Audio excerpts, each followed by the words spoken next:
What's up, guys?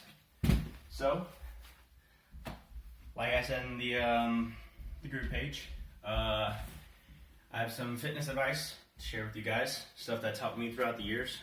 Stuff that's helped me get better at the game. You know, not the most intense workouts, but just slowly and gradually build up. Not just destroying myself constantly. Not competing for anything. Kind of. So, today's training is going to go over sword and board and conditioning for sword and board. So, equipment I like to use is a Appel, resistance bands, and a sword. Oh, and also my shield. But resistance bands are good because they start off easy to use, and they don't get hard to use until the very top of the workout, and that's where you have the most resistance. And they're really cheap too. I got my entire set ranging from like 15 pounds to 200 pounds for like 35 bucks. So, a warm-up I like to do is I take things in sets of 3. We have your push-ups that you start off with that get your arms warmed up. Those who don't know what a push-up is, I'll demonstrate the type of push-up I like to do, and I do a range I'm fairly comfortable with. I find my 3 sets of 15 to 20 pretty okay. Doesn't just burn me out because you're going to be doing other stuff. So, push-ups, go all the way down for your arms to hit about 90 degrees. Just come right back up. And the whole point is you want to keep your back straight as possible. You want to keep your core pretty tight, and arms about shoulder width apart. So, I like to keep my gloves on. Helps me get used to the movement, and it breaks in gloves pretty quickly. Next up, super fun one, burpees. There's your normal burpee, which is drop down, post, kick your legs out, and spring back up. What I like to do is drop down onto my arms, extend out, push up, and then kick my knees in the air. You're just getting your full range of movement the entire way. You're hitting pretty much all your explosive muscles, like your abdominals and stuff like that. You're going to increase your speed and agility, and burpees are fantastic for doing that. All right, next up, I like to do these just for cardio in general and just keep my heart rate up. Mountain climbers. So it's up to you for how many seconds that you want to do these. I like to do 20 to 30 seconds, but if I'm doing them for like sets, I'll just do like sets of 10 seconds as quickly as I can.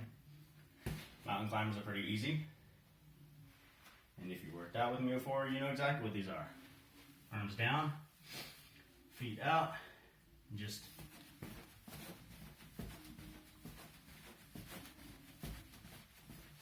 and you want to keep track of the seconds in your head. So while you're going, kicking and stuff like that, you count 1, 2, 3, 4 in your head. And yeah, that one's pretty versatile. You can do that one until you're tired, or you can do multiple sets. And yeah, that's what I like to do for my warm-up. That's some people's workouts. That's some people's, well, like not even workout. But yeah, that gets me warm for training for sword and board. So let's get to it.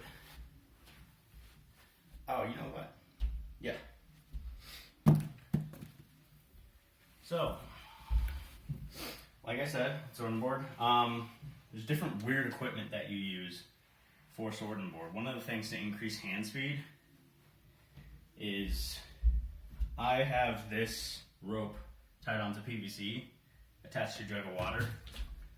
So this works out your forearms for your hand speed, so your wrists move quicker, targets your forearms. I like to just do this until failure. And then afterwards I do all my pelling and stuff like that. So, it's super easy. You just twist all the way up. No cheating. And make sure you're hitting both hands, because you don't want one forearm to get more massive than the other. It's kind of like just turning a crank. It's weird. But I like it. Super effective. Now you go the other way. Boom. You get all parts of the forearm you're going to be using.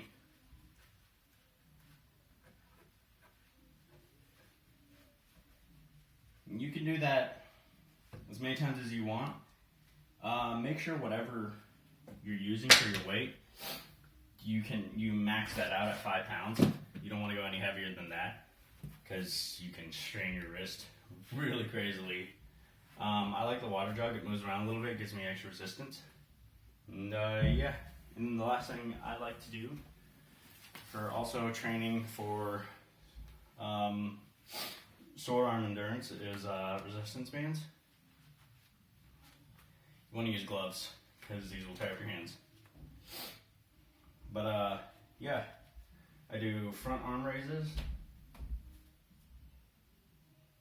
Targets the shoulder very well. And you don't want to go too heavy on the weight, on the band. There's no reason to. All the swords weigh around 12 ounces. And then you can do sidearm raises.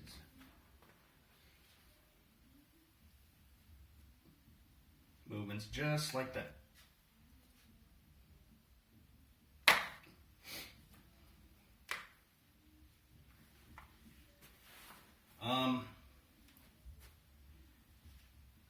I do 10 on each side, right, left, in 3 sets. Because while I'm doing this side, it lets this side rest. While I'm doing this side, it lets this side rest. Yeah, I love resistance bands. I use different weight calibers. Mine go all the way from 15 pounds up to like 215. And that set was like $35. Okay. So that was all the super fun stuff. Now we get to the, the boring stuff where you actually pick up your sword and stuff like that, and your shield, and get good at fighting. So, you have your sword, you have your shield. Now that you're all worn down, you're tired, this is when you're going to start pelling. So what you want to do when you have your pelling goal in mind is you want to make sure you approach with a goal. So I like to take this time. I don't like to sit here and practice all my most fancy shots that I can. The main focus is I focus on my weaknesses first, and then focus what I'm best at afterwards, because I'm already really good at that thing. So say my weaknesses are like, I suck at throwing on the offside. Like, I just really don't enjoy throwing around here. So I will focus on just throwing to the offside.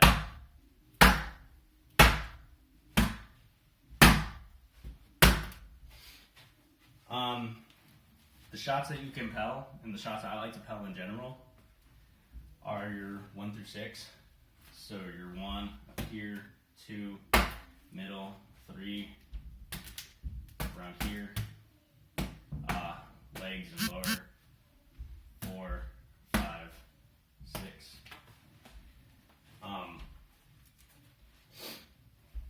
You can use that just to keep track of what you're trying to aim at and stuff like that, just to give you sort of like context to what you're doing. So to turn this into more conditioning, I'll do it in like minute to 2 minute rounds, depends on how I'm feeling. A lot of your bouts aren't going to last that long. You're going to maybe have like 30 seconds to 45 seconds max, unless someone's really not taking their hits. We've all been through that. But yeah, so what I like to do is I set up, I have in mind, I say I'm going to attack this side. And while you're focusing on attacking this side, you want to come back to good guard every time. So it's